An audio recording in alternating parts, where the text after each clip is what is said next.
I'm Tony Van Veen, CEO of Discmakers. Today I want to talk to you about the biggest mistake I made back in the day when, as an artist, we were getting our records pressed.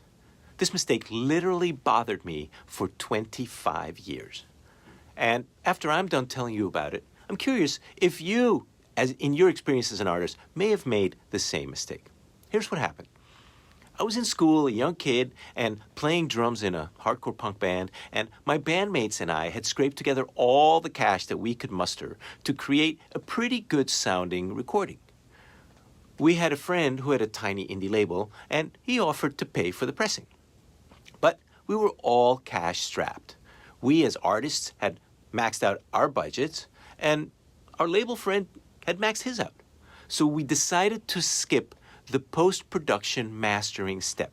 You know, that step that every large label does for every record and CD and digital release.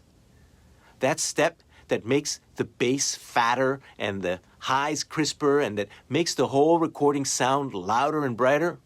Yep, we skipped it. Our reasoning was, hey, our master sounds great. We don't need post-production. It's good enough.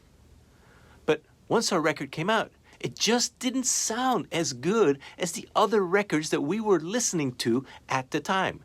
The volume was lower, the bass was a little thinner, and the overall sound was just a bit muddier. And that, my friends, was a major bummer.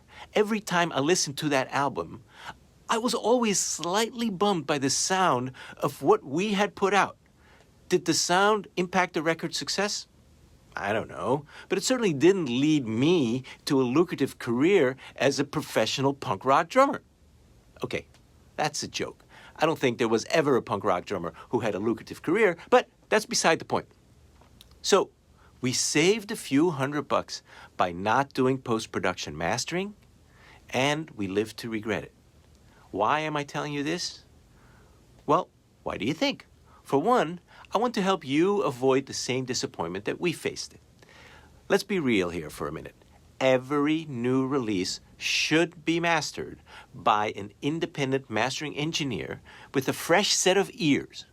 Someone who doesn't know your music, but who knows how your kind of music should sound nowadays. Someone who can bring that last little bit out in your music to make it sound its very best. Despite what my bandmates and I thought back then, mastering is not an optional part of the process. If you skip it, your recording will not sound its best. Period. The second reason I'm telling you this, it's to remind you that Discmakers has an amazing sound lab. We have 4 mastering rooms. I'm in our green room as I'm recording this, and we have a team of amazingly talented and experienced mastering engineers who do nothing but master independent music of any genre you can imagine all day, every day. And since the rent is paid by our disc manufacturing services, we can offer our mastering services at prices that are very friendly to any tight indie budget. So before I go, let me tell you the punchline of what happened with my album. As we were approaching the 25th anniversary of the album, I decided to re-release the album, and I decided to spring for post-production mastering. And then, a few years ago, the album got re-released, the 25th anniversary remastered edition. And all was well with the world. So, don't be like 20-year-old me, skipping my mastering. Make sure that every commercial release of yours is mastered to sound its best before being put out on disc or on the streaming platforms. When you're ready to go, our Discmakers Sound Lab will be here for you. See you next time.